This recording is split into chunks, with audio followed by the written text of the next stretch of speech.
Assalamualaikum warahmatullahi wabarakatuh. Alhamdulillah alladzi bi ni'matihi tatimmu shalihat. Segala puji bagi Allah Jalla Jalaluh yang karena nikmatnya kebaikan-kebaikan menjadi sempurna. Semua kenikmatan yang kita rasakan, semua keberhasilan yang kita capai, sejatinya itu bukan karena kita. Jangan sampai kita seperti Qarun. Ketika Allah bukakan dunia buat dia, apa kata Qarun? Dia mengatakan innama utituhu ala ilmin indi. Aku ini bisa sukses kayak gini, bisa kaya kayak gini karena aku punya ilmu. Sampai dikatakan Qarun itu kaumnya Nabi Musa yang paling ngerti Taurat. Dan dia merasa dia bisa seperti itu karena keilmuan dia. Bukan, tapi karena Allah yang mau kasih. Maka sekali lagi hanya Allah yang pantas untuk dipuja dan dipuji atas segala nikmatnya.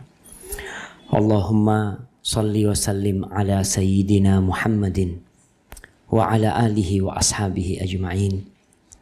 Ya Allah, semoga salawat dan salam senantiasa tercurahkan untuk baginda Nabi kita Muhammad sallallahu alaihi wasallam, untuk keluarga beliau, untuk istri-istri beliau, untuk putra-putri beliau, dan untuk seluruh sahabat Nabi. Semoga Allah meridhai kita bersama mereka. Amma ba'd. Jamaah, malam ini malam tanggal 2. Malam tanggal 2 Dzulhijjah. Yang kata Nabi SAW, a'zamu ayyamid dunya. Hari-hari dunia yang paling agung. Itu 10 hari awal Dzulhijjah ini. Sebelum kita membahas apa yang hendak Ana sampaikan, Ana ingin mengingatkan. Apakah kita punya program untuk 10 hari awal Dzulhijjah ini? Apakah kita menyusun rencana? Kita mau apain nih hari terbaik dunia? Orang kalau liburan biasanya dia berpikir aku mau berangkat ke sini, ke sana, mau belanja ini, mau bawa keluarga. Kita nih dikasih sama Allah di rumah kita, di tempat kita, hari terbaik sepanjang masa. Bahkan sebagian ulama berpendapat 10 awal Dzulhijjah ini afdal daripada 10 akhir Ramadan. Karena sabda Nabi SAW, ma min ayyamin al-amalu salihu fihinna ahabbu ilallah min hadhil ayyam. Tidak ada hari-hari yang beramal soleh di dalamnya lebih utama, lebih dicintai Allah daripada beramal soleh di 10 awal Dzulhijjah ini. Nggak ada, kata Nabi SAW. Maka penafian ini, Syekh Utsaimin mengatakan, ya udah nggak ada. Jadi sepanjang tahun yang paling mulia adalah 10 awal Dzulhijjah. Sebagian ulama berusaha untuk menggabungkan antara 10 awal Dzulhijjah dengan 10 akhir Ramadan. Mereka mengatakan kalau malam harinya yang lebih utama adalah 10 akhir Ramadan. Karena di situ ada Lailatul Qadar. Tapi kalau siangnya yang lebih utama adalah 10 awal Dzulhijjah. Akan tetapi semua amalan yang dikerjakan di 10 akhir Ramadan itu bisa dikerjakan di 10 awal Dzulhijjah. Semuanya. Apa aja. Mau puasanya bisa kita puasa. Mau sholat malamnya bisa sholat malamnya. Mau iktikafnya kita bisa iktikaf. Tapi amalan di 10 awal Dzulhijjah nggak bisa dikerjakan di 10 akhir Ramadan. Nggak bisa. Apa yang gak bisa dikerjakan? Wukuf di Arafah. Gak ada. Di 10 akhir Ramadan gak ada. Kurban gak ada. Makanya sebagian ulama mengatakan secara mutlak 10 awal Dzulhijjah itu lebih utama daripada sepanjang tahun tuh.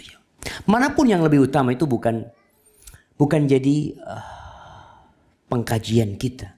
Tapi bagaimana kita memanfaatkan 10 awal Dzulhijjah seperti kita sibuk ngurusin 10 akhir Ramadan.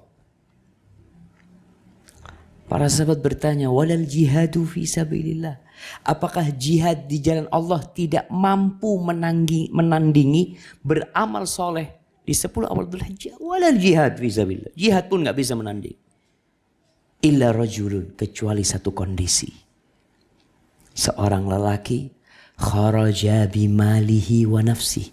Dia bawa hartanya untuk berperang. Dia bawa jiwanya untuk berperang. Tapi dia tewas. Kuda yang dia kendarain atau kendaraan yang dia bawa tidak pernah balik ke rumahnya lagi. Yang seperti ini tidak tertandingin. Hadis riwayat Bukhari. Rumah ini udah berapa kali dibikin kajian? Berapa kali? Alhamdulillah. Paling enggak yang ada di sini sudah siap untuk mengisi 10 awal Dzulhijjah dengan amal-amal soleh. Apa saja kerjakan. Tapi itu perlu diprogram. Umpamanya ana mau hatam Quran 10 hari. Bisa nggak kira-kira jemaah? Bisa nggak? Sehari 3 juz bisa nggak?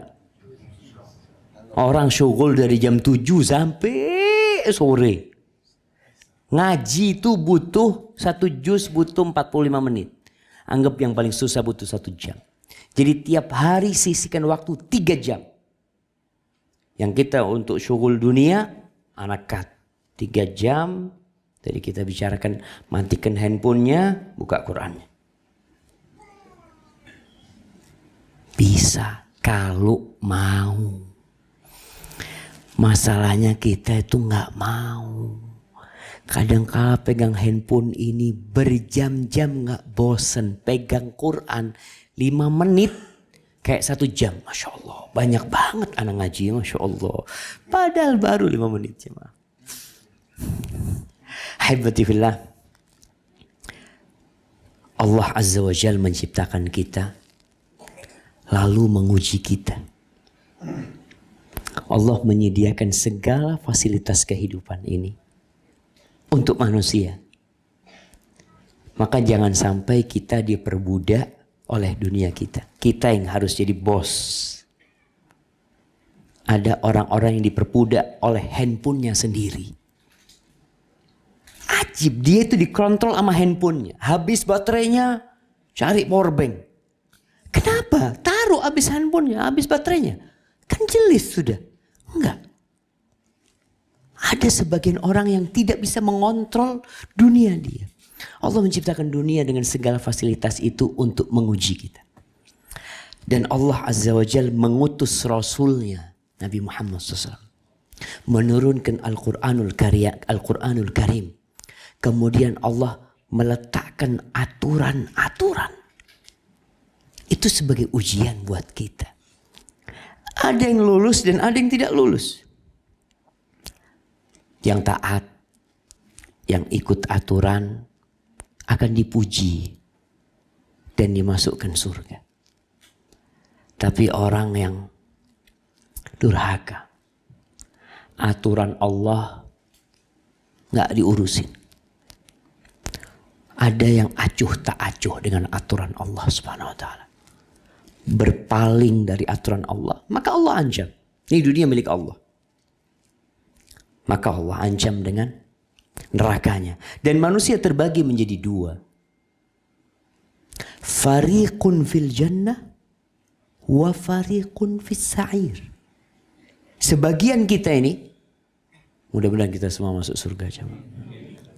Tapi kata Allah, ada sebagian yang di surga dan ada yang sebagian di neraka.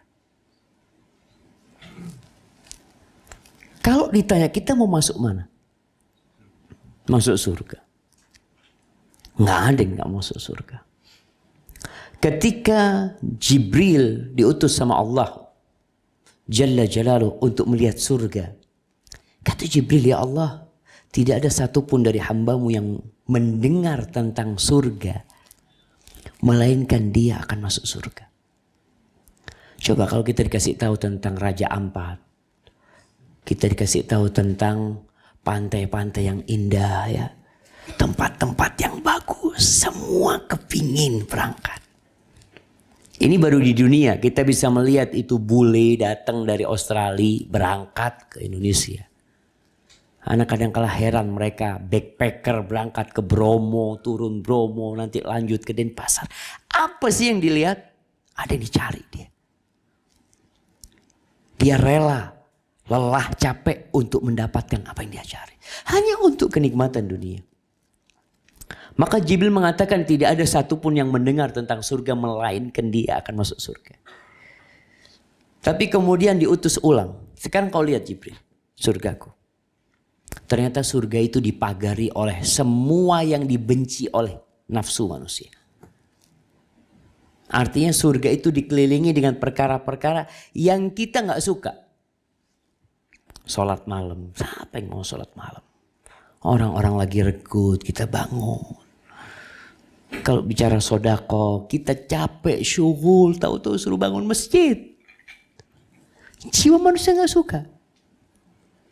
Ketika Jibril melihat, Jibril mengatakan, ya Allah, aku takut tidak ada satupun yang masuk surga. Nggak ada satupun yang masuk surga. Kenapa? Karena beratnya masuk surga.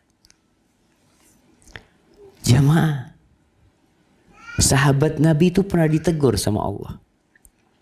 Bayangkan bagaimana perjuangan sahabat Nabi mengamalkan agama Allah ini. Sebagian sudah mati di Mekah. Kalau kita masih mengingat nih ibu-ibu, mengingat Sumayyah, ibunya Ammar bin Yasir yang disiksa oleh Abu Jahal, kemudian ditusuk kemaluannya dengan tombak sampai mati. Bapaknya Ammar bin Yasir yang dibantai sampai mati. Bilal bin Rabah yang diletakkan di atas batu yang panas. Banyak perjuangan mereka. Ketika sampai ke Madinah, ada perang Badar, ada perang Uhud, ada perang Khandaq ya. Subhanallah. Allah Azza wa Jalla mengatakan, am hasibtum an tadkhulul jannah. Kalian ngira kalian bisa masuk surga? Kalian ngira kalian, ini sahabat Nabi dikatakan am hasibtum an tadkhulul jannah. Walamma ya'tikum mathalul ladzina khalau min qablikum massathumul ba'sa wad-dharra wa zulzilu hatta yaqula ar-rasul walladzina amanu ma'ahu mata nasrullah ala inna nasrallahi qarib. Kalian kira kan bisa masuk surga? Mereka hijrah meninggalkan. Ini ayat turun di Medina. Artinya sahabat Nabi sudah melakukan perjalanan panjang. Hijrah dari Mekah ke Medina. Meninggalkan rumah mereka, meninggalkan pekerjaan mereka. Sampai Madinah tidur di masjid. Sebagian jadi pengembala, sebagian gak punya pekerjaan. Lalu Allah tegur, kalian kira kalian bisa masuk surga? Sedangkan kalian belum ditimpa seperti apa yang menimpa umat-umat yang sebelum kalian. Massathumul ba'sa wad-dharra. Mereka ditimpa kesusahan, kemiskinan, penyakit, kehabisan harta benda, wazulzilu, sampai digoyahkan iman mereka dengan berbagai cobaan. Hatta yaqula, sampai Rasulullah bersama orang-orang beriman itu tanya, mata nasrullah, kapan pertolongan Allah turun gitu. Bisa dibayangin kalau utusan Allah berdoa seperti itu. Kira-kira kita bisa masuk surga enggak? Ala inna nasrallahi qarib. Kata Allah, sesungguhnya pertolongan Allah itu dekat. Alhamdulillah jemaah. Kita ini lahir Islam. Dibesarkan dari keluarga Islam. Cuma ada satu masalah. Banyak di antara kita yang cuek sama Islam. Yang gak peduli sama agamanya. Yang gak mau belajar aturan Allah Azza wa Jalla. Ada yang berpaling secara total. Ada yang secara parsial. Tapi kebanyakan manusia itu jemaah akan mengambil dari aturan Allah yang enak. Yang sesuai dengan keinginannya dia akan jalanin. Yang tidak sesuai dia akan tinggalkan. Itu kebanyakan manusia. Dan kalau kita lihat yang menyebabkan orang itu terjebak dalam berpaling dari agama Allah adalah kebodohan. Ana nggak ngerti Ustadz kalau hukumnya haram. Nggak ngerti karena nggak belajar. Ya, padahal kalau kita lihat, siapa sih yang bawa Islam ke Indonesia ini? Tuh orang-orang yang datang dari Yaman, yang berdagang, yang membuat negeri kita jadi hijau dengan mayoritas umat Islam. Kok kita yang mungkin cucu-cucu mereka itu nggak mau belajar agama? Akhirnya tersesat. SD 6 tahun ya. Sekarang alhamdulillah kita ngeliat sekarang anak-anak alhamdulillah. Pendidikan agamanya bagus. Tapi ana rasakan. Ana di keluarga Basalama Jember. Ya kalau dilihat ana punya ami-ami. Terus kita punya misanan-misanan ya. Masa itu orang tua kurang peduli sama agama. Kurang peduli, bahkan ada yang gak mau sama agama. Ketika anak mau masuk pesantren, itu kata ami-ami anak, ente ada apa masuk pesantren? Paling pulang pakai sarung, nanti apa? Subhanallah. Iya, generasi itu cuma. Generasi itu benar-benar, ya kita merasakan yang seumur sama anak yang 40 tahunan lah. Merasakan pada waktu itu bagaimana orang-orang kurang peduli sama agama. Kalau anaknya nakal, dimasukkan pesantren. Kalau anaknya baik, Masya Allah, sekolah umum. Bahkan ada jamaah yang sekolah di sekolah Katolik. Iya. Sekolah Katolik ajib. Enggak favorit Ustaz. Bagus, lulusannya sukses. Jadi orang terpandang. Agama nanti Ustaz, kan bisa diajari di tempat yang lain. Nanti kalau besar insya Allah ngerti sendiri. Jamaah rahimakumullah, kalau kita lihat manusia bermacam-macam dalam berpaling dari agama ini. Ada yang berpaling dari ancaman Allah Azza wa Jalla. Dari hisab Allah nanti. Kita tahu dengan beberapa hukum yang Allah mengancam. Kalau kamu melakukan ini, aku akan azab. Banyak Al-Quranul Karim. Yang jadi masalah, kita baca Quran enggak? Coba bapak-bapak, ibu-ibu. Dalam sehari, berapa jam untuk membaca Al-Quranul Karim? Bukan 10 hari awal Dzul Hijjah, enggak. Sepanjang tahun. Ada yang 1 jam, alhamdulillah. Ada yang 5 menit. Tapi alhamdulillah, tiap hari dia baca. Dan usahakan ketika membaca Al-Quranul Karim, baca artinya. Kecuali antum mengerti bahasa Arab. Orang yang ngerti bahasa Arab aja masih baca tafsir. Kita ini malu jemaah. Kalau orang Arab, tidak iso bahasa Arab. Cuma hidungnya doang yang Arab. Ana ente yukul apa lagi urus. Nah, Allah mengatakan di surah Al-Anbiya, iqtaraba lin-nasi hisabuhum wa hum fi ghaflatin mu'ridun. Kata Allah, tuh udah dekat kiamat itu jemaah. Urusan perhitungan sama Allah itu udah dekat. Tapi kebanyakan manusia itu lalai dan berpaling dari agama mereka. Sampai ada yang mati baru mau sadar. Ada orang mau mati anak wasiat ya itu alhamdulillah. Masih sempat dia berwasiat. Tapi ada yang sama sekali. Tadi Anda sampaikan ada orang yang diperingati sama Allah Azza wa Jalla, baca Al-Quran Al-Karim. Ada banyak hukum yang mungkin kita melanggarnya dalam kehidupan ini. Yang diancam wailul lil musallin. Celaka buat orang-orang yang sholat. Alladzina hum an salatihim sahun. Alladzina hum yura'un. yuraun wa yamna'unal ma'un. Itu orang-orang yang sholatnya asal-asalan. Kadangkala sampai telat waktunya. Khususnya ibu-ibu. Ibu-ibu ini sering telat sholatnya enggak? Bapak-bapak, perempuan itu masuk surga mudah sekali. Dia menjaga sholat yang 5 waktu. Dia puasa bulan Ramadan.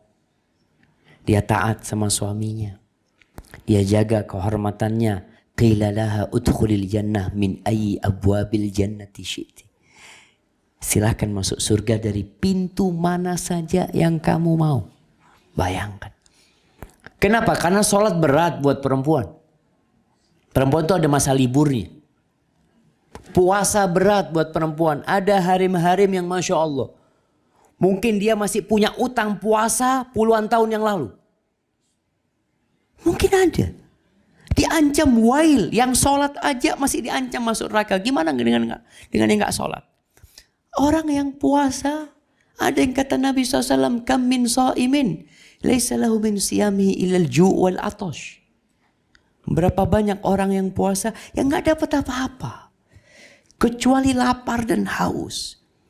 Karena kita asal-asalan ibadahnya. Jamaah. Makanya tadi. Ada ancaman buat orang yang melalaikan sholatnya. Subhanallah jamaah. Mungkin sebagian di antara kita dulu pernah meninggalkan sholat. Atau karena pekerjaan sholatnya sampai akhir waktu. Lalu mengatakan yang penting kan sholat Ustaz. Wailul lil musalli. Tapi sebagian orang gak peduli. Penyebabnya gak punya ilmu. Tapi yang lebih parah ada orang yang berpaling setelah dikasih tahu.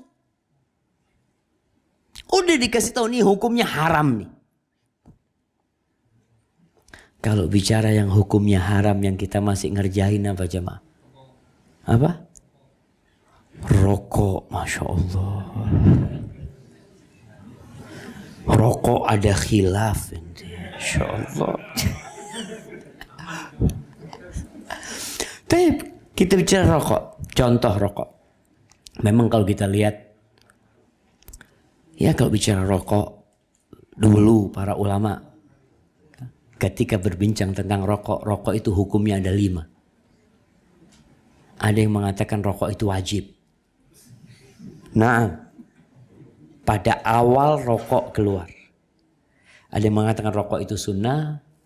Ada yang mengatakan rokok itu mubah. Ada yang mengatakan rokok itu makruh. Ada yang mengatakan rokok itu haram. Khilaf.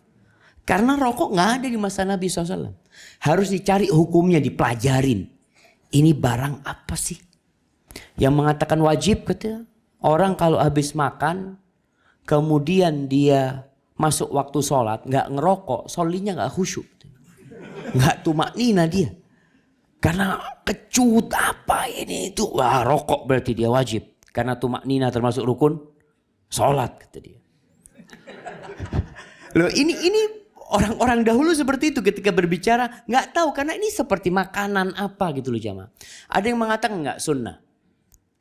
Kenapa sunnah? Karena orang menyempurnakan pekerjaan itu kan dalam Islam dianjurkan. Ada orang yang kalau gak ngerokok syugulannya gak selesai. Kalau dia sambil rokok kerjaannya selesai. Oh berarti dianjurkan. Ngerokok ini. Ada yang mengatakan mubah. Ya mubah lah kayak nasi, kayak jagung, apalah. Ada yang mengatakan makruh. Enggak makruh rokok ini. Kenapa? Baunya gak enak. Kita tahu bawang aja. Bawang itu orang gak boleh makan bawang kalau mau sholli. Karena mengganggu aroma dia. Makruh lah rokok ini. Ada yang mengatakan haram. Kenapa haram? Ya, karena dilihat orang yang ngerokok mulai batuk-batuk, sakit-sakitan. Terus ilmu kan berkembang. Dipelajarin lagi, sampai muncul khilaf itu jadi 2. Makruh sama haram. Kemudian dipelajari lagi sampai orang kafir melarang rokok di pesawat. Sampai dikasih gambar. Dilarang rokok. Kenapa? Oh nggak bisa ditoleransi ini. Penyakit ini. Ini berbahaya. Di kereta nggak boleh ngerokok. Bahkan perokok ditaruh di akuarium. Antum pernah ngeliat di mana? Di mall atau di airport. Anak punya sepupu, dia masih ngerokok. Suatu hari dia di airport, dia masuk ke akuarium itu. Dia lihat, anak ngapain di sini, kata dia. Itu semua asap macam-macam dia hirup. Oh, ternyata memang sudah dikarantinakan. Sampai akhirnya pemerintah menulis, rokok membunuhmu. Masih ada orang yang ngerokok, jamaah. Mungkin buta huruf, nggak bisa baca.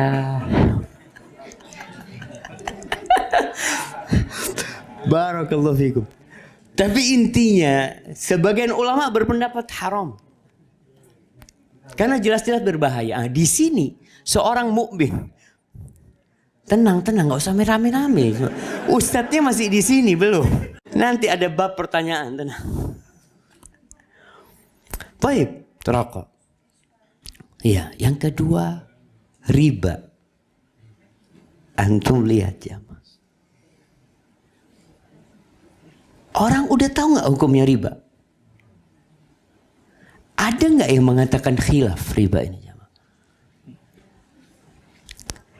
Yang benar-benar disepakati, dilakoni, jamaah. Nggak peduli. Dikasih ancaman nih, Allah ngancem nih. Tapi dia sudah keenakan di sana. Ancaman Allah itu ancaman perang sama Allah. Anak aja kalau sama abahnya dia kata, nak, abah nggak mau kenal sama kau, nak. Itu anak akan berasa, ya Allah, bah, jangan, bah. Gimana kalau Allah yang nggak mau kenal sama nih pelaku riba? Bahkan Allah mengumumkan perang, tapi masih dikerjakan. Ini yang bahaya, jamaah. Ketika orang sudah dapat ilmu, dikasih tahu, udah faham, tapi tetap acuh tak acuh dengan aturan Allah Subhanahu wa taala. Kenapa? Wallahu a'lam. Apa masalahnya? Di surah Al-A'raf ayat 175 176 Allah mengatakan watlu alaihim naba'alladzi atainahu ayatina fansalakha minha. Ceritakan engkau kepada mereka sebuah informasi tentang seorang yang kami kasih dia ayat-ayat kami. Dikasih pengetahuan sama Allah, dikasih pemahaman, faham sama urusan agama ini, alhamdulillah. Tapi kemudian dia melepas itu agama. Fa'atba'ahu syaitan. Syaitan memanfaatkan yang seperti ini. Fakana minal ghawin. Akhirnya dia termasuk orang-orang yang tersesat di atas petunjuk. Ada orang tersesat nggak tahu jalan memang. Ya wajar lah. Orang namanya nggak tahu mengerjakan sesuatu yang salah, wajar. Tapi ini orang ngerti melakukan kesalahan itu nggak wajar. Makanya manusia itu terbagi menjadi 3. Dol. Yang kedua ghawin. Yang ketiga rasyid. Dol ini orang yang memang nggak faham, nggak ngerti dengan jalan, akhirnya dia tersesat. Yang satu ini seperti orang-orang Nasoro. Yang kedua ghawin, seperti orang-orang Yahudi. Yahudi tahu nggak kalau Nabi Muhammad itu utusan Allah Azza wa Jalla? Tahu mereka. Yahudi tahu nggak kalau Nabi Isa itu utusan Allah? Tahu. Bahkan mereka mengatakan inna qatalnal masih Isa bin Maryam Rasulullah. Kami telah membunuh Isa al-Masih putranya Maryam utusan Allah. Artinya dia itu tahu itu utusan Allah tapi dia mau bunuh. Ini orang faham, ngerti tapi tersesat. Itu ghawin. Yang ketiga rasyid. Rasyid ini orang punya ilmu dan diamalkan ilmunya. Ini orang yang dapat petunjuk. Ini ada orang yang kata Allah fakana minal ghawin. Dikasih tahu, dikasih ilmu, faham, ngerti dia. Tapi dia tinggalkan. Fansalakha min, dia lepas seperti melepas bajunya, itu ilmunya, nggak dipakai. Walau syi'na la rafa'nahu biha. Kalau kita berkehendak, kita akan angkat orang ini dengan ayat-ayat Allah ya. Karena biasanya orang kalau ngerti punya ilmu diangkat derajatnya. Tapi apa kata Allah? Walakinnahu akhlada ilal ard. Tapi dia itu cinta dunia. Dia itu kepingin kekal di muka bumi ini. Pikirannya hanya bumi, bumi, bumi. Padahal kita tuh tempat kita itu di surga. Nabi Adam itu diturunkan dari surga ke bumi karena dosa. Kita ini berada di tempat pengasingan jemaah. Kita sedang dihukum sama Allah Azza wa Jalla di sini. Tapi ada orang yang sudah senang sama dunia. Udah senang. Akhlada ilal ard ini mungkin kalau bahasa Indonesianya suka bumi. Nah. Jadi udah pikirannya sama bumi dia. Wattaba'a hawahu. Dan dia mengikutin hawa nafsunya. Lalu apa kata Allah? Famathaluhu kamathalil kalb. Orang seperti ini seperti anjing. Bayangkan jemaah. Allah sampai murka sama orang yang kayak gini. Apa kata Allah? In tahmilhu alaihi yalhad au tatrukhu yalhad. Ini kambing mau dihardi, mau dimarahin, dia keluarkan lidahnya, julurkan lidahnya. Dibiarkan dia julurkan lidahnya. Dia julurkan lidah itu bukan karena sesuatu jam, karena memang kerjaan dia kayak gitu. Seperti seekor anjing. Dzalika mathalul qaumil ladzina kadzdzabu biayatina. Itu permisalan orang-orang yang mendustakan ayat-ayat kami kata Allah. Faqsusil qasasa la'allahum yatafakkarun. Engkau ceritakan sama mereka cerita-cerita seperti ini agar mereka berpikir. Jamaah jangan sampai kita seperti itu. Kita ngerti nih, kita faham, kecuali nggak faham, tanya. Apa kata Allah? Fas'alu ahla dzikri in kuntum la ta'lamun. Bertanyalah kepada orang yang berilmu, yang ngerti agama kalau kalian nggak ngerti. Coba kita bertanya. Selama hidup kita, berapa kali kita bertanya tentang urusan agama? Berapa kali kita bertanya, datang ke ustadz, telepon ustadz. Ustadz, apa hukumnya kayak gini? Anak kayak gini ustadz. Anak mau kayak gini ustadz. Gimana ustadz? Berapa kali kita bertanya? Kalau kita udah pinter selesai. Tapi orang pinter pun mulainya dari banyak bertanya. Ibnu Abbas ketika ditanya gimana dia bisa menjadi alim, habrul ummah, turjumanul Quran. Dia mengatakan bilisanin saul wa qalbin aqul. Dengan lisan yang pandai bertanya. Dan dengan hati yang mau memahami. Tiap Jumat kita dengarkan khutbah Jumat. Paling tidak, Masya Allah. Ana tadi ingatkan. Ada suara gereja di rumah ini. Ding, ding, ding.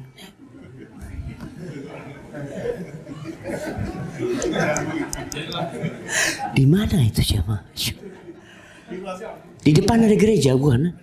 Enggak kan, enggak ada lah jemaah. Astagfirullahaladzim. Tapi lonceng itu syiarnya siapa? Syiar, tahu syiar? Syiar itu kekhususan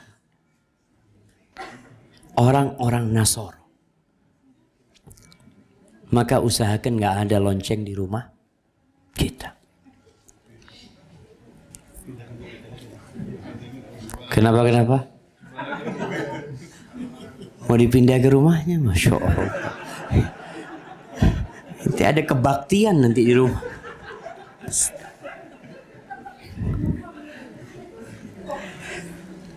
Taib jamaah, kembali kepada sampai mana kita? Riba. Ya. Kalau nggak paham tanya. Tolonglah tanya kita urusan agama kita. Alhamdulillah tadi saya tanya, ternyata di rumah ini sudah biasa diadakan kajian. Alhamdulillah. Biar berkah rumah ini. Biar orang-orang yang di dalamnya itu faham. Nabi diutus sallallahu alaihi wasallam. Quran diturunkan untuk dipelajarin. dan untuk diamalkan. Ana sering sampaikan bahwasanya membaca Al-Quranul Karim tanpa mengetahui artinya itu dapat hadiah. Satu huruf dapat 10 hadiah dari Allah Subhanahu wa taala. Tapi kalau kita membaca Al-Quranul Karim, memahami artinya, itu dapat hadiah dan hidayah. Kebanyakan kita itu cuma sampai hadiah aja. Rasul SAW pernah mengadu sama Allah Azza wa Jalla.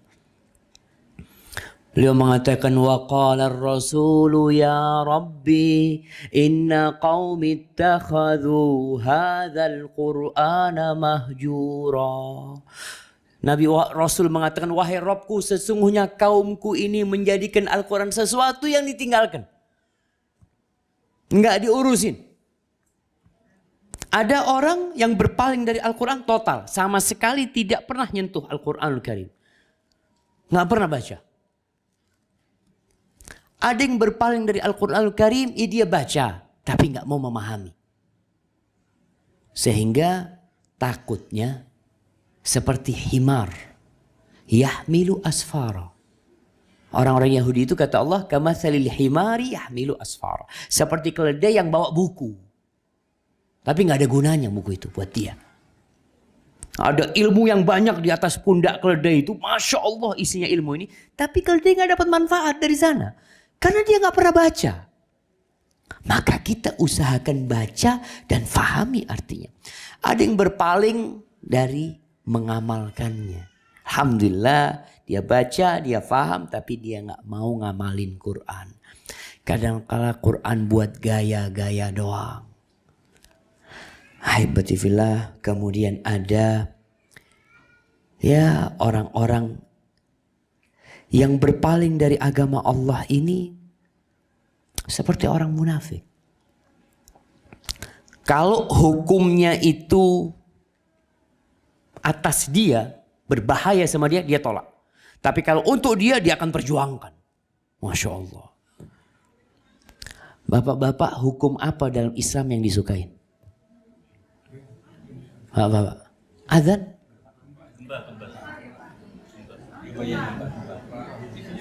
Subhanallah, Allahu Akbar jamaah. Allahu Akbar. Nasallallahu as-salama jamaah. Nasallallahu as-salama jamaah. Sallim Allahumma sallim. Allahumma sallim. Allahumma sallim. Keluar kita keluar.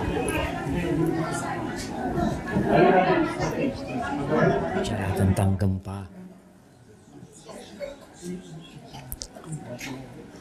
Nanti suatu saat Allah Subhanahu wa taala mengatakan, "Yauma tarawunaha tadhhalu kullu murdi'atin amma arda'at wa tada'u kullu dhati hamlin hamlaha." Ketika gempa yang sebenarnya terjadi, itu gempa kiamat, engkau akan melihat orang yang menyusuin itu akan meninggalkan bayinya. Orang yang sedang hamil akan menggugurkan apa yang ada di perutnya. Wa taron nasa sukara wa ma hum bisukara. Engkau melihat orang pada waktu itu seakan-akan mabuk. Enggak, orang kalau kena gempa itu seperti orang mabuk. Wa ma hum bisukara, mereka tidak sedang mabuk. Walakinna adzaballahi syadid. Tapi azab Allah itu dahsyat sekali. Di antara yang menyebabkan orang berpaling dari agama itu karena terlalu terlalu dibuka kenikmatan oleh Allah kepadanya. Makanya sampai Allah katakan, kalla innal insana la yatgha ar-ra'ahu istaghna. Allah mengatakan manusia ini benar-benar melampaui batas ketika merasa cukup. Ketika udah senang hidupnya, semua udah terpenuhin ya, seakan-akan dia nggak butuh sama Allah Azza wa Jalla. Kemudian dia akan mencari kemudahan-kemudahan dalam urusan agama. Tadi kita bicarakan ada yang mengatakan, oh iya kan ada ulama yang membolehkan, kan ada yang seperti ini, ada pendapat seperti ini, seperti itu. Kenapa? Karena dia udah terlalu senang sama dunianya. Sampai Allah Azza wa mengatakan, wa idza an'amna 'alal insan a'rada wa na'a bijanibi. Kita tuh kalau kasih nikmat sama manusia, manusia tuh jadi berpaling. Jadi seakan-akan nggak kenal sama fulan. Seperti kalau kita kenal sama orang baik, suka bantuin kita, lalu kita sukses, kadangkala kita nggak noleh lagi sama dia. Itu dalam urusan ini. Gimana sama Allah yang kasih nikmat sama kita? A'radha wa na'a bijanib wa idza massahu syarr kana ya'usa. Tapi kalau dikasih bala baru nangis-nangis. Sampai putus asa, ya Allah, gimana ini ya Allah. Makanya jamaah, lebih baik mana kenikmatan yang membuat orang akhirnya melampaui batas atau kemiskinan dan musibah yang menyebabkan orang jadi ingat sama Allah SWT. Bala. Ada orang kalau kena bala bisa bangun malam. Ada orang yang kalau kena bala, Masya Allah, duha gak pernah lepas. Puasa Senin Kemis. Maka berapa banyak bala yang membuat kita jadi ingat sama Allah. Dan berapa banyak nikmat yang membuat kita akhirnya berpaling dari agama. Cari celah-celah kemudahan. Maka tadi ada yang ngomong, jamaah ini Ustaz gak bisa setengah dosis. Jamaah ini harus full dosisnya. Karena dia akan cari celah-celah yang mungkin akan memudahkan dia. Tadi kalau bicara riba jamaah. Kalau bicara riba. Ana ingin mengingatkan kembali.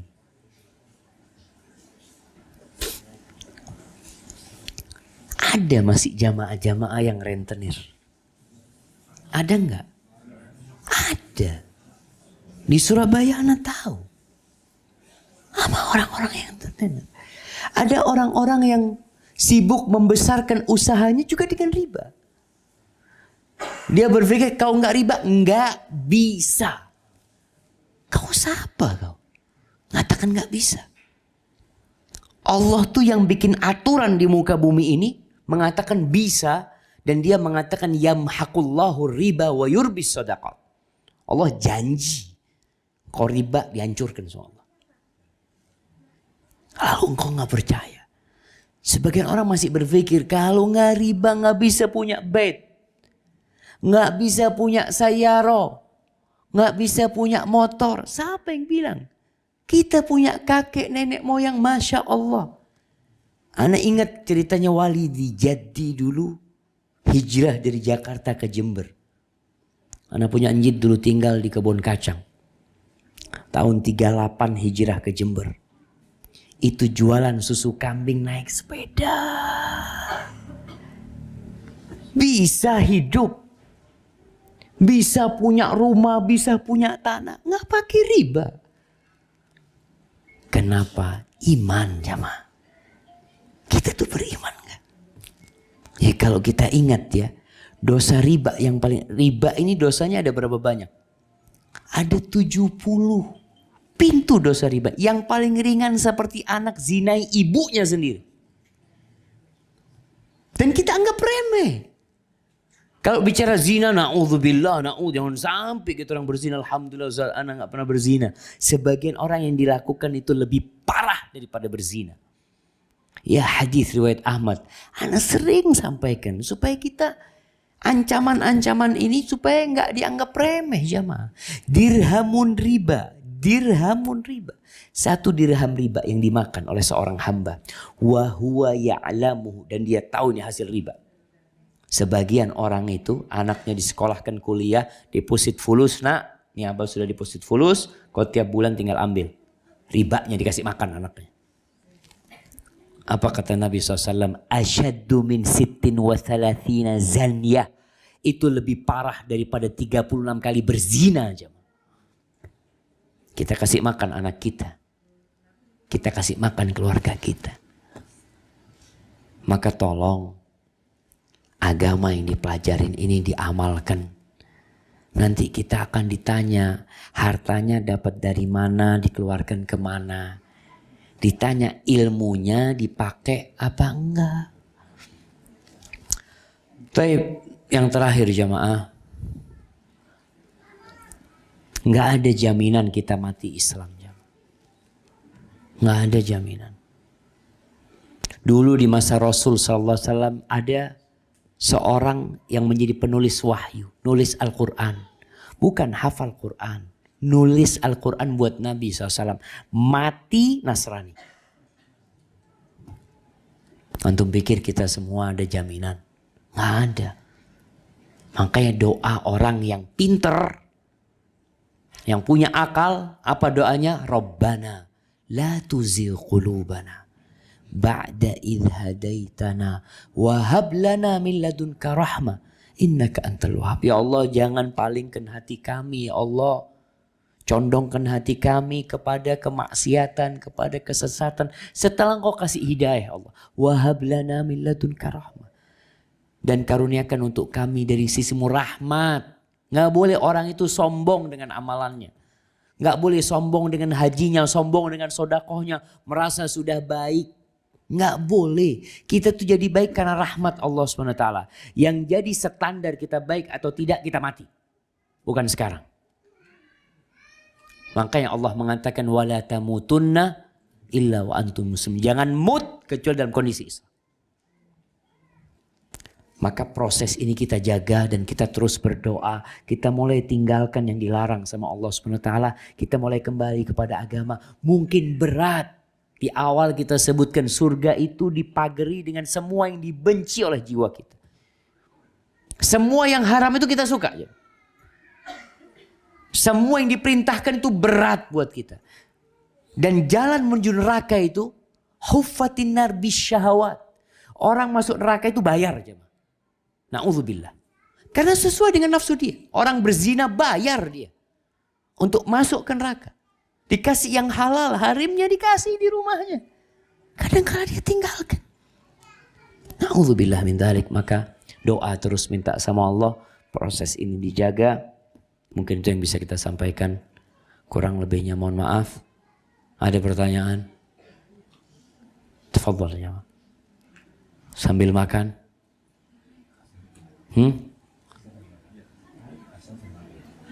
Sambil makan. Satu pertanyaan, Masya Allah.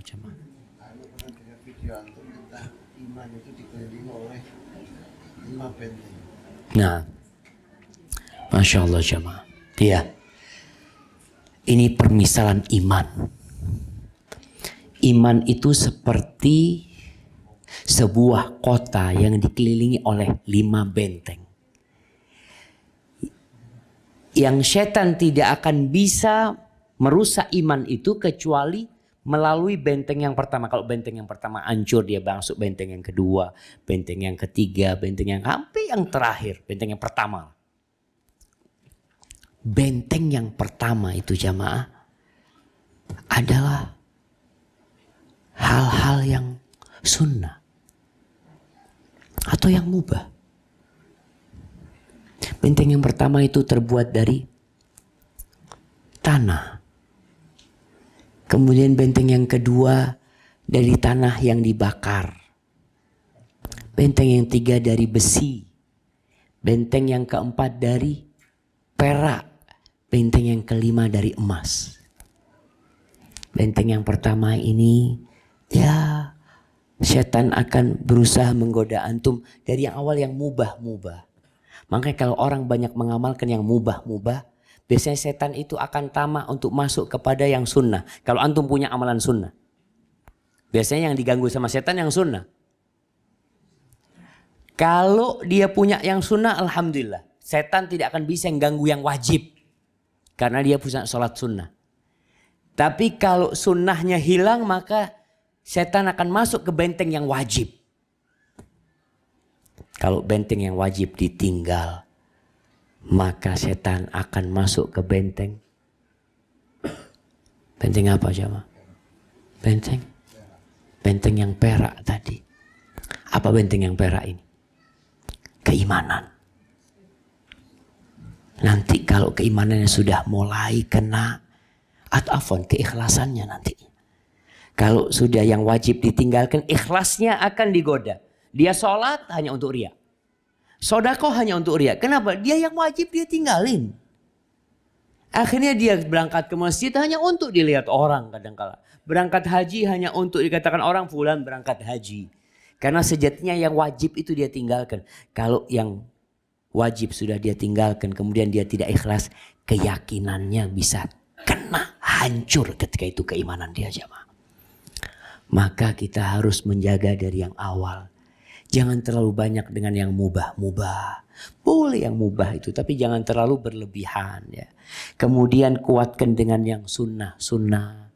Jaga nih yang sunnah-sunnah. Paling tidak kita punya sholat sunnah. Yang berapa rakaat?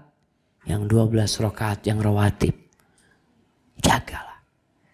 Puasa paling tidak punya puasa yang sunnah. Paling sedikit puasa 3 bulan. 3 bulan. 3 hari dalam sebulan. 3 hari dalam sebulan. Itu paling enggak. Sehingga kalau seorang punya puasa sunnah 3 hari, yang wajib selesai. Nggak perlu tanya yang wajib. Yang sunnah dia kerjakan kok. Tapi kalau kita nggak punya yang sunnah, jamaah, nanti yang wajib akan terkena godaan setan. Nanti yang wajib akan digerogotin. Sholat yang 5 waktu jadi 3 waktu. Kemudian nanti keikhlasan kita akan digodain sama setan. Akhirnya kita tidak beramal kecuali riya. Kalau sudah keikhlasan rusak, keyakinan kita pun akan hilang. Itu tauhid kita nantinya akan hilang. Dan kita tadi mati tidak dalam kondisi Islam. Barakallahu fikum. Taib. Kita sambil makan. Nggak ada masalah sambil makan, pertanyaan Anda jawab. Barakallahu fikum. Mana pertanyaan? Udah selesai. Jadi yang lainnya dengerin. Ini ada pertanyaan yang udah masuk sebelumnya. Kita tuh kalau bicara hukum akan terasa berat mengamalkannya kalau kita tuh nggak kenal sama yang meletakkan hukum itu. Kalau kita nggak kenal sama Allah, kita akan merasa terbebani dengan aturan Allah SWT. Oleh karena itu selama 13 tahun Rasulullah SAW berdakwah. Wahyu yang turun itu berkaitan dengan beriman kepada Allah dan beriman dengan hari akhir. Nggak bicara hukum. Bahkan sholat pun baru diwajibkan itu di akhir-akhir masa Nabi SAW di Mekah. Yang namanya khomer masih diminum. Jadi sahabat masuk Islam minum khomer. Ya urusan zina masih mereka melakukan itu. Kenapa? Proses memantapkan keimanan atau tauhid ini itu harus benar-benar menghujam di dalam hati. Makanya kata Aisyah radhiyallahu taala anha, awal ayat-ayat yang turun itu kalau kita mau baca, ya Al-Mufassal. Juz Amma itu 37 surat. Hanya 3 surat yang turun di Madinah. Sisanya di Mekah. Berkaitan dengan kiamat, berkaitan dengan gempa yang menggoyang dunia ini nantinya. Berkaitan dengan surga dan neraka, berkaitan tentang kebesaran Allah SWT. Sehingga tatkala kita tahu sama Allah, tahu dengan balasan Allah, mengamalkan perintah Allah itu mudah. Kayak bicara jilbab, nih umi-umi ini pakai jilbab mulai kapan? Umi-umi. Nah, jiddah-jiddah ini mulai kapan pakai jilbab? Tahun 80 pakai jilbab? 80 belum. Ya pakai jilbab, mungkin pakai kerudung, pakai apa? Pakai selendang yang di... Iya seperti itu. Anak kalau lihat foto-fotonya jamaah-jamaah lama ya. Al-Irsyad umpamanya gitu anak lihat. Jarang yang pakai jilbab. Bahkan istri-istri kiai-kiai ustadz-ustadz besar pun belum pakai jilbab. Melaksanakan perintah Allah ini berat kecuali kita kenal sama Allah. Nah ini ada pertanyaan nih. Pertanyaan, Ustadz selama Ramadan rajin melakukan ibadah. Tapi setelah hari raya Syawal masih ada kesalahan yang tanpa sengaja diperbuat. Apa itu tanda bahwa kita tidak dapat Lailatul Qadar? atau doanya tidak dikabulkan. Taib, bicara Ramadan ini bulan training, pelatihan kita untuk naik tingkat menjadi yang lebih bertakwa. Bukan berarti setelah Ramadan kita selamat dari dosa. Nggak ada yang selamat dari dosa. Apalagi kalau dosanya tidak disengaja. Kullu bani Adam khata'. Kata Nabi SAW, semua anak Adam itu pasti melakukan kesalahan. Maka kalau berbuat dosa kemudian taubat kembali kepada Allah Subhanahu wa taala, semoga itu masih menjadi tanda Ramadan yang diterima, dia dapat Lailatul Qadar. Intinya dia jadi lebih baik. Baik, pertanyaan yang kedua. Apabila kita mengambil kuliah seperti sarjana hukum, dokter, dan lain-lain, apa itu beda dengan jika kita masuk pesantren? Boleh atau bisakah kita mempelajari keduanya? Jamaah, tidak semuanya harus jadi ustadz. Tapi semuanya wajib belajar agama. Wajib. Kenapa wajib? 3 pertanyaan di kuburan itu kita harus bisa jawab. Kita akan ditanya man rabbuk. Ditanya man nabiyuk madinuk. Maka yang mau kuliah kedokteran silahkan asalkan mempelajari 3 hal ini. Yang pertama pelajari tentang Allah. Siapa tuh Allah? Kenapa kita menyembah Allah? Bagaimana cara menyembah Allah? Yang kedua man nabiyuk, pelajarin tentang Nabi Muhammad SAW. Yang ketiga madinuk, pelajarin tentang agama kita. Itu kewajiban yang semua muslim, mau tua mau muda, apapun kerjaan dia wajib belajar itu. Jadi silahkan yang mau jadi dokter ya, mau jadi sarjana, asalkan agamanya dipelajarin. Baik, barakallahu fikum. Ada pertanyaan? Fadhal. Dari tuan rumah.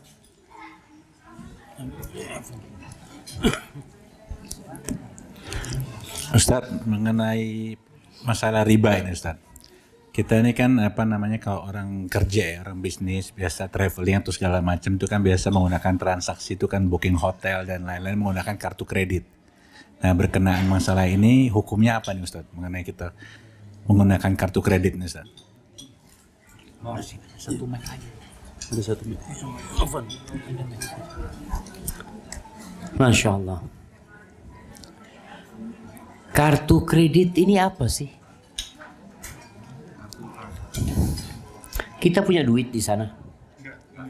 Nah, kita pinjam duit. Hutang. Baik. Ada hutang yang kalau bayarnya tepat waktu nggak kena riba. Ini kartu kredit. Iya. Kalau kita tepat waktu kita nggak kena ribanya. Tapi akadnya riba. Akad dari awal itu sudah riba. Kita menyetujui akadnya. Nanti kalau kamu telat, kamu harus bayar. Siap. Berarti kita menyetujui riba. Jadi sejak awal akadnya sudah akad riba. Jadi kartu kredit ini jamaah seperti riba di masa jahiliyah. Jadi riba di masa jahiliyah, orang Arab yang jahiliyah dulu itu ribanya sangat manusiawi. Modelnya kayak apa? Jadi orang Arab dulu itu, kalau kita baca tafsir firman Allah, ya ayyuhalladzina amanu la ta'kulu riba ad'afan mudha'afa. Jangan kalian makan riba berlipat-lipat ganda. Dulu orang Arab itu kalau minjamkan fulus, pinjam 1 juta, kapan bayar? Ana bayar tanggal 10 Dzulhijjah. Baik, kasih 1 juta. Tanggal 10 ini nggak ada tambahan. 1 juta bayar 1 juta. Tanggal 10 nggak bayar, ana tanya mau ditambahin atau mau dibayar. Artinya ribanya itu setelah jatuh tempo baru ditawarin riba. Seperti kartu kredit. Ribanya kapan? Kalau jatuh tempo. Kalau enggak ente nggak usah bayar. Sama ente pakai. Tapi akadnya sudah riba. Maka berusahalah menghindarinya. Dan kalau bicara utang, Muslim itu berusaha untuk tidak berhutang. Kecuali ada keperluan yang mendesak. Nabi SAW utang. Nabi pernah hutang. Untuk apa? Untuk makan. Beliau itu meninggal dunia dalam kondisi baju besinya digadaikan untuk gandum yang dimakan sama istri-istrinya. Yang namanya Aisyah itu bingung. Sahabat lain bingung. Nabi SAW itu kerjanya doa dalam sholat itu, Allahumma inni a'udzubika minal ma'tham wal maghram. Ya Allah, aku berlindung kepadamu dari dosa dan dari hutang. Itu sampai tanya, ya Rasulullah, engkau kok takut banget sama utang itu? Apa kata Nabi SAW? Innar rajul idastadan. Orang itu kalau berhutang biasanya dia akan bicara. Dan bicara dusta dia. Oh nanti anak mau bayar, anak insya Allah ada fulus tanggal sekian. Padahal harap semua. Dan dia janji, dia ingkar janji. Kemudian bicara utang jamaah.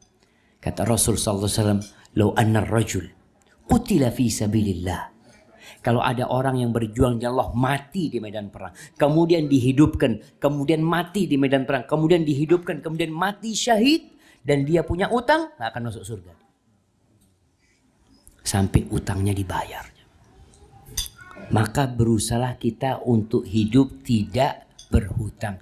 Kenapa orang suka pakai kartu kredit? Ada cashback, ada kemudahan, ada promosi, ada ini itu. Berarti kita memang ingin kemudahan, ingin ribanya dari awal.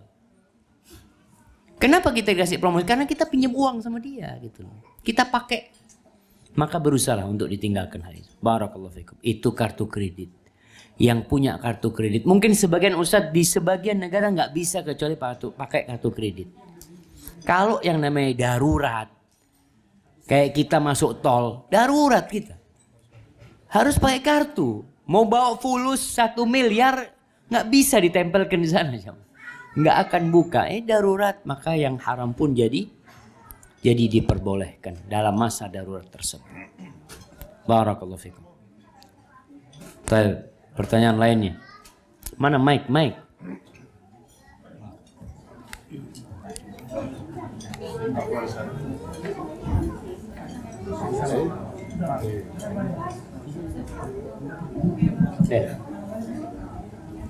Ada titipan pertanyaan. Ada suami yang hobi, Kurang dekat. suami yang bakhil, sama istrinya aja pelit. Nah, Jangankan sama orang. Sholat 5 waktu di masjid, sholat sunnah, puasa Senin Kemis, tapi dia tidak pernah sedekah, merakbal semuanya itu. iya.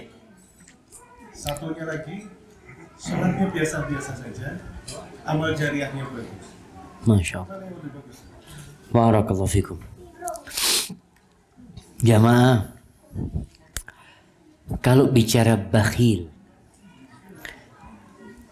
Talha bin Ubaidillah itu sahabat Nabi yang sodakohnya jangan ditanya. Sampai pernah dia sodakoh dalam sehari semalam itu dia dapat fulus kira-kira 700.000 dirham. Dia itu keluarkan malam itu. 700.000 dirham itu 10 dirham 1 ekor kambing. Berarti berapa fulusnya? Jangan ditanya fulusnya. Itu malam hari dia itu bingung sama harimnya, ditanya kenapa kok, kata ini anak dapat fulus ini bingung mau diapakan fulus ini, kata dia. Kata harimnya, bang abang bagi-bagikan selesai. Betul ini, kata dia. Dibungkusin habis regut. Zen. Ternyata fulus itu bikin orang sebagian gak bisa regut. Karena kecintaan sama fulus. Sampai ditanya, engkau itu kok bisa sih sodakoh? Seperti itu kata dia. Apa kata dia? Inna lanajidu ma yajiduhul bukhala fi nufusihim. Kita ini sama, cinta sama fulus seperti cintanya orang-orang bakhil sama harta mereka. Sama. Walakinnana natasabbar. Tapi kita sabar. Ngelatih untuk sodakoh itu. Makanya kalau dikatakan ada orang yang bakhil sampai sama harimnya sendiri, padahal yang dikasihkan kepada harimnya itu sodakoh. Kata Rasul SAW, la yajtami'u imanun wa syuhun fi jawfil abdi.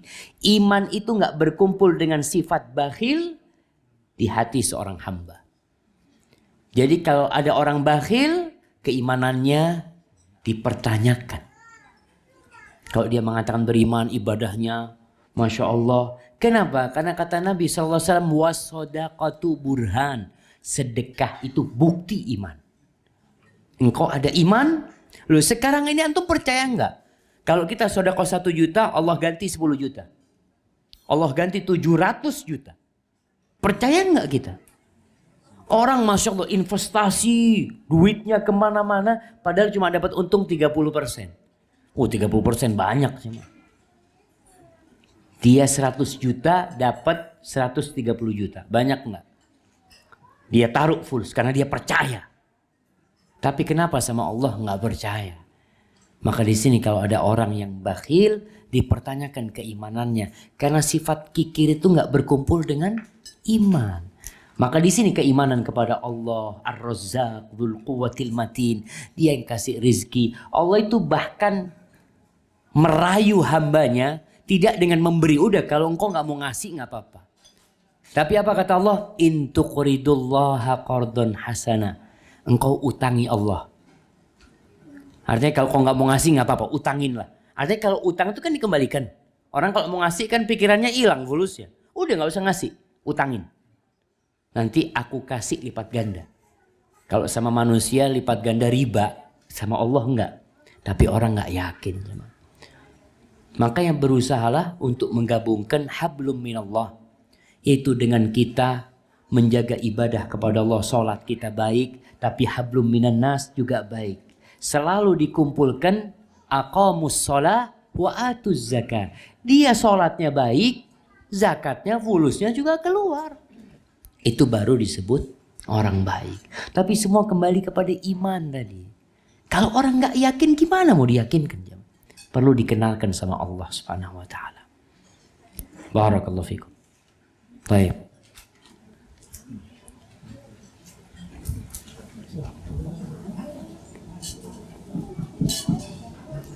Assalamualaikum warahmatullahi wabarakatuh. Waalaikumsalam warahmatullahi wabarakatuh. Pertanyaan dua insya Allah. Ustaz. Yang pertama di keluarga, Ustaz. Di keluarga ini kan sudah ya kedekatan keluarga ini kan Masya Allah, Ustaz. Dari kecil sampai tua. Kadang-kadang itu ada yang anak kecil sekarang sudah besar, yang dulunya salaman sama yang bukan mahramnya atau sampai ke bawah besar, Pak. Aduk sini. Nah, Sampai ke bawah besar. Bahkan yang ada lagi yang apa namanya yang sudah kita anggap dituakan.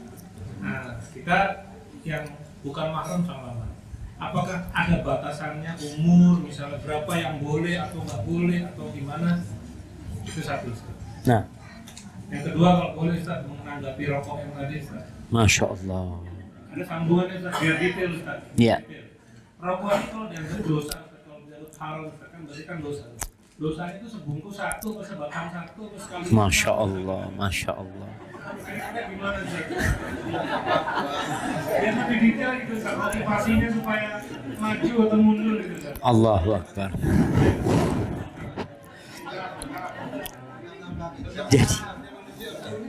Jadi yang jadi masalah itu yang ngerokok ini mungkin harus belajar baca dulu. Kan tadi saya sampaikan perokok ini buta huruf gitu loh. Diajarin dulu rokok itu membunuhmu, penyakitnya ini macem-macem. Cuma kadang-kadang nggak dibaca gitu loh. Saya ala kulli hal. Ana jawab dari masalah rokok dulu.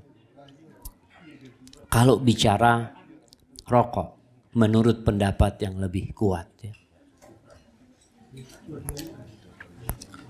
sudah nggak bisa ditoleransi. Di Jember itu di rumah sakit umum mereka sekarang membuat sebuah divisi khusus yang menangani perokok. Bahkan ada namanya TBC apa kata dia. Ini khusus buat para perokok. Cuma memang kita itu sering dibohongin sama iklan. Kalau kita lihat iklannya rokok, kerjalnya mungkin loncat dari mana?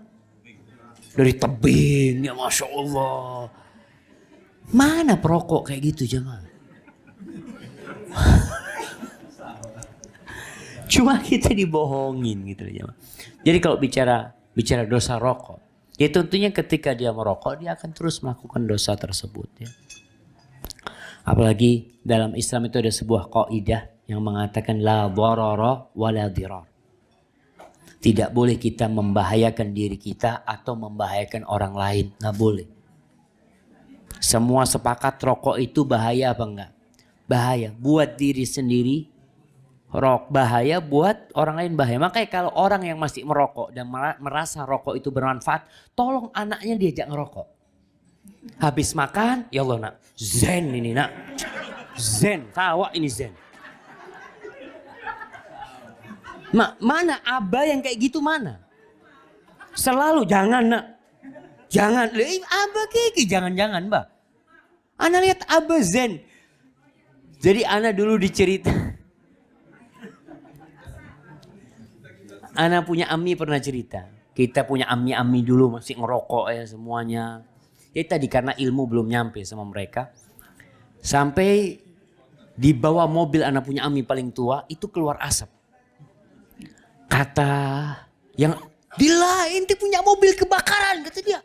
Lari dilihat ternyata ada 2 anak yang lagi rokokan.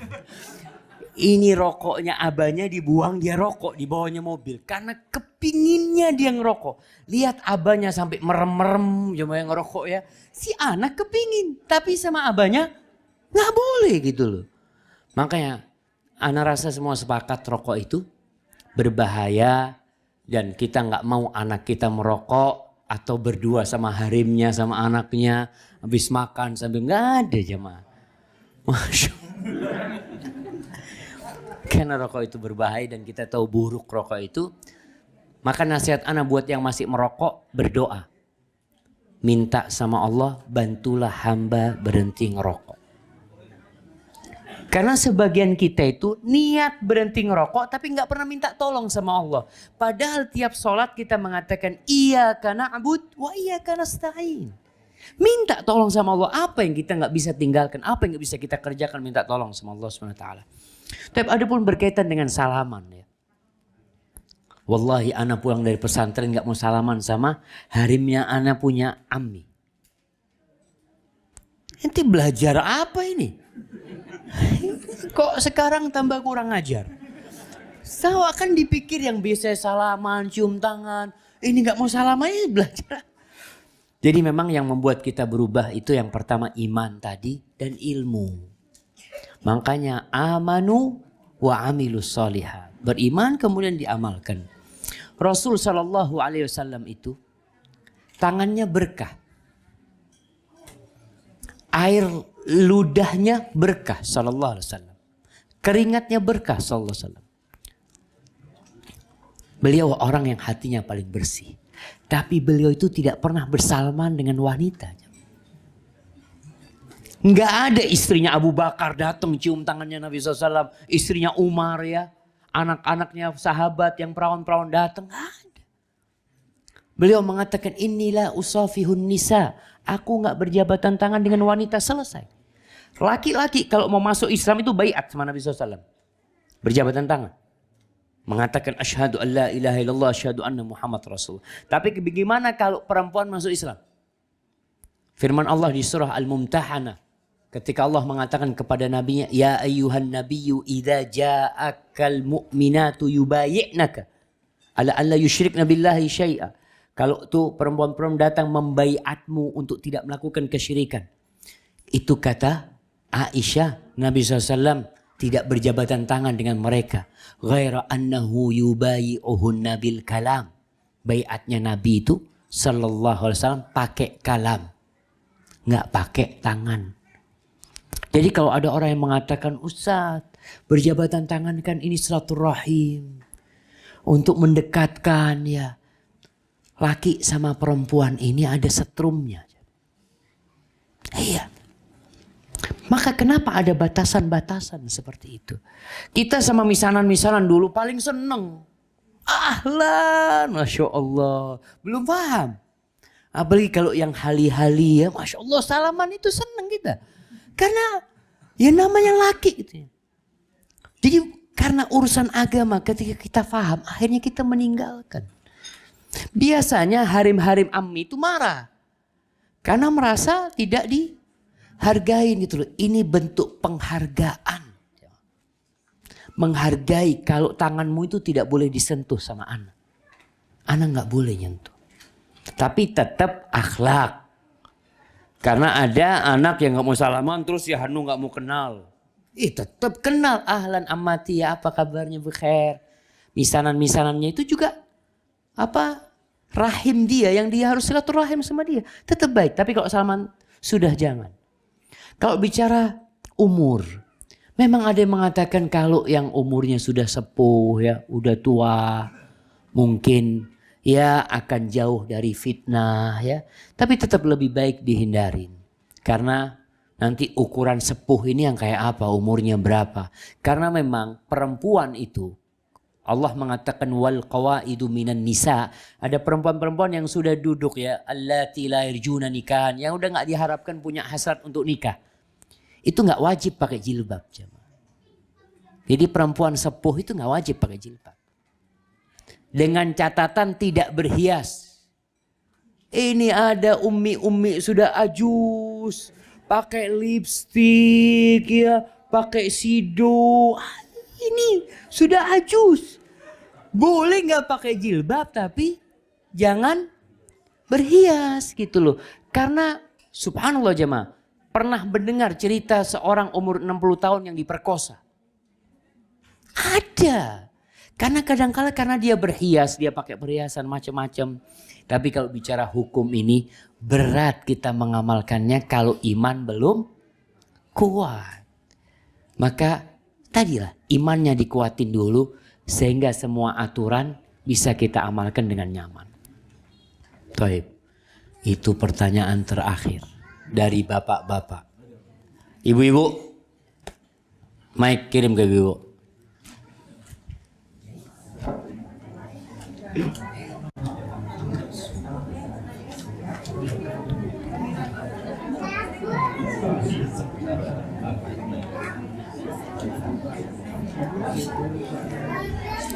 Nah, silahkan.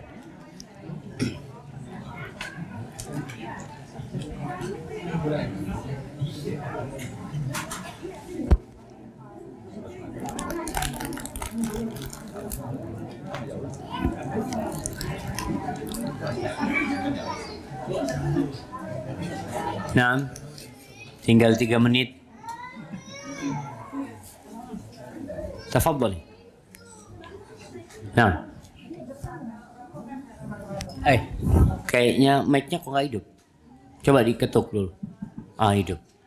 Yang keras. Kalau rokok kan itu pasti nggak ada. Kalau sisa gimana, Ustaz? Masya Allah.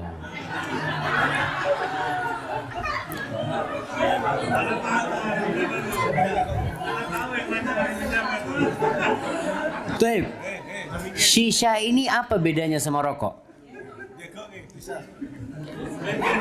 Kalau nggak ada bedanya sama aja hukumnya jemaah. Sama aja, hanya saja mungkin di Indonesia tidak populer shisha itu. Shisha itu di Arab sana. Bahkan rokok dan shisha ini biasanya nanti akan mengantarkan kepada yang lebih tinggi lagi. Sampai kepada yang ganja ditaruh di sana, yang macam-macam. Maka sama aja lah, tinggalkan dua-duanya jemaah. Apalagi ada sekarang yang rokok apa? Vape itu. Sama aja semuanya.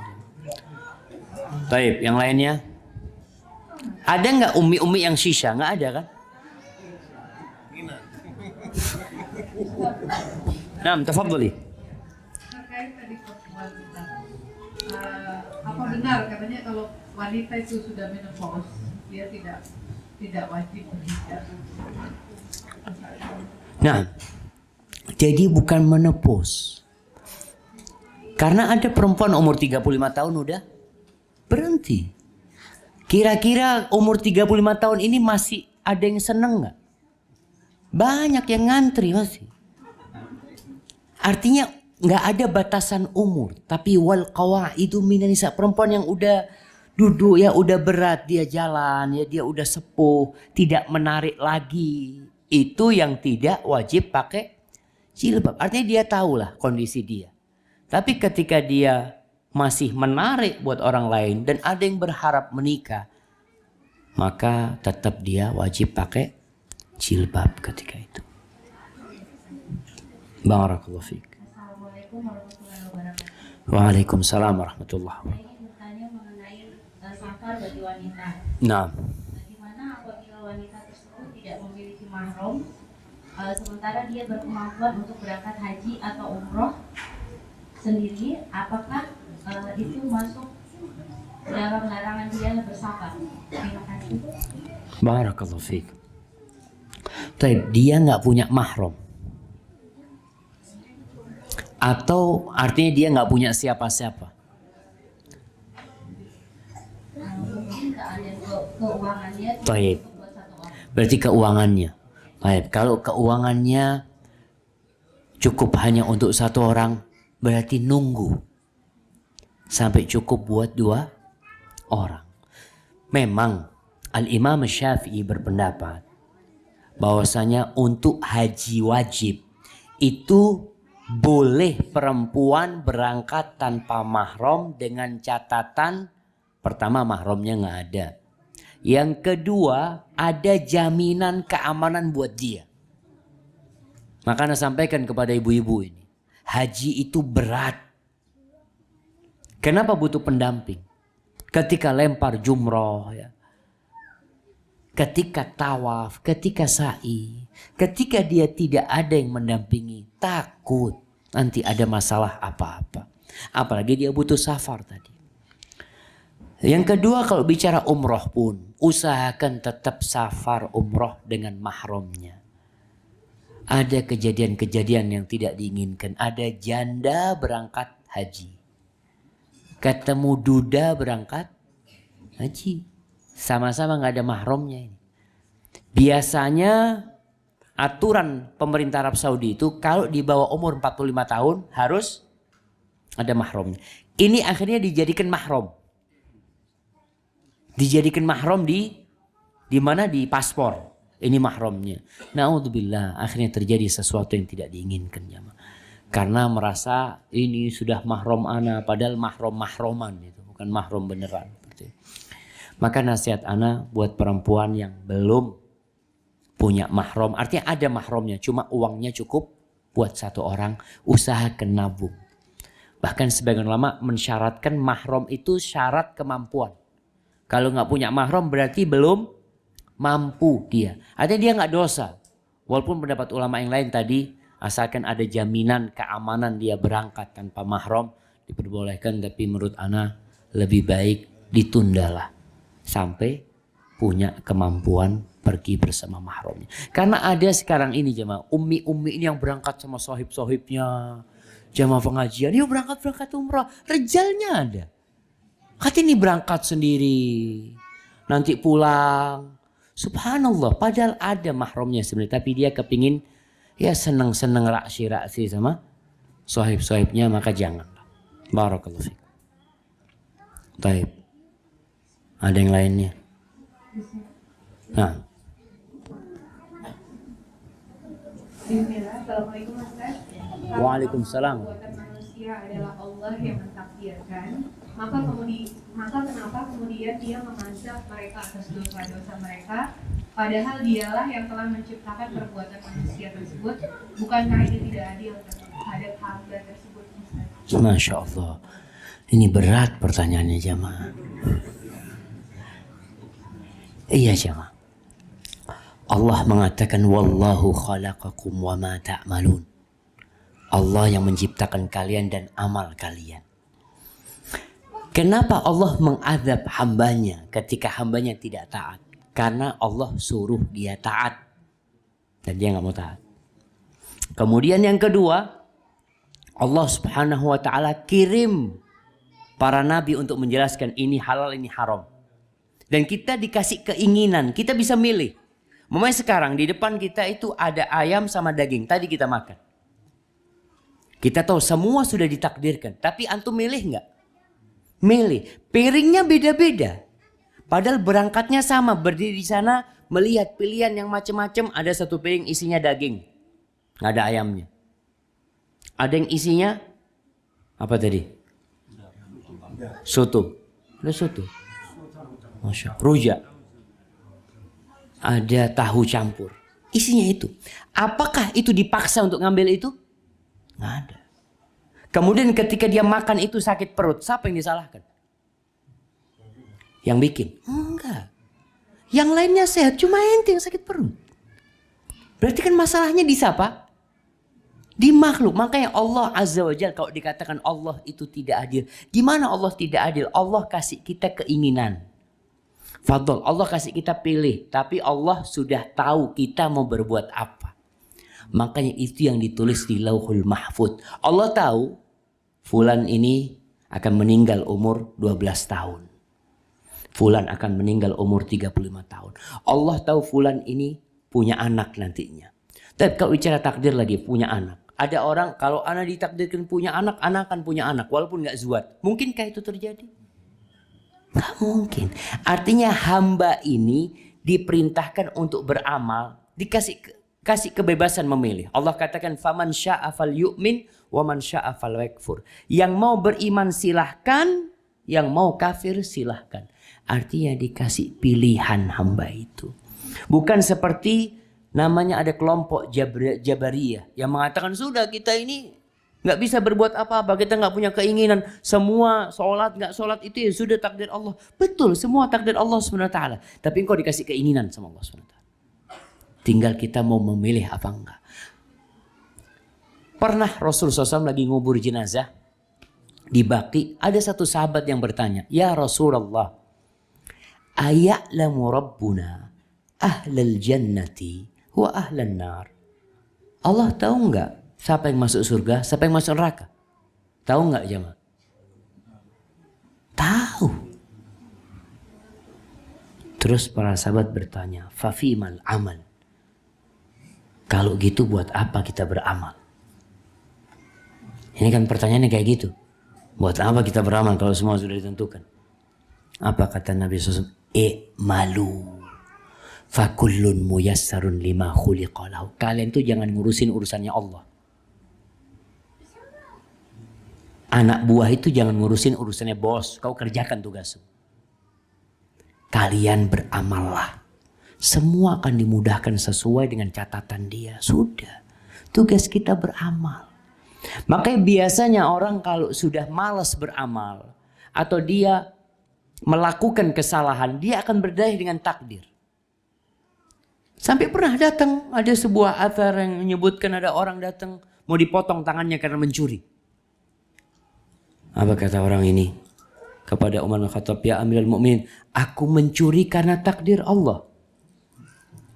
Betul kata Umar. Dan aku memotong tanganmu karena takdir Allah juga. Nggak ada yang keluar takdir. Kita diperintahkan yang melakukan kesalahan dihukum. Makanya kalau ada orang dipaksa mencuri nggak dosa. Orang dipaksa kita tahu la ikraha fiddin. Dipaksa nggak ada orang yang namanya dipaksa. Dia nggak punya kekuatan untuk menolak ya terpaksa dia melakukan itu. Ada seorang suami umpamanya. Didatengin sama kerabat-kerabat harimnya. Dikatakan, ente ceraikan anak punya adik. Kalau enggak, anak bunuh ente. Kemudian sang suami mengatakan, aku ceraikan istriku. Cerainya enggak jatuh. Karena dia terpaksa. Bukan keinginan. Maka seperti itu. Jadi Allah itu kalau bicara tentang Allah itu bukan bicara keadilan. Bicara yang lebih dari keadilan. Berbuat 1 dikasih 10 sama Allah. Kita pantaskah jemaah beramal 70 tahun dapat surga Allah selama-lamanya? Enggak pantas. Kita itu sholat juga dibantuin Allah. Kita tubuh kita dikasih Allah SWT. Tapi kalau bicara azab, Allah itu masih ada maaf. Innallaha la yaghfiru an yushraka bi. Allah enggak mengampuni dosa syirik. Tapi di bawah syirik Allah masih mengampuni. Selain syirik masih ada harapan ampunan. Jadi bicara tentang Allah tentang rahmat Allah SWT. Tapi kalau ada orang berbuat salah, Allah hukum. Kalau kesalahannya 1 dibalas 1, nggak 2. Jadi seperti itu. Masya Allah, ini pertanyaan paling berat buat anak jamaah.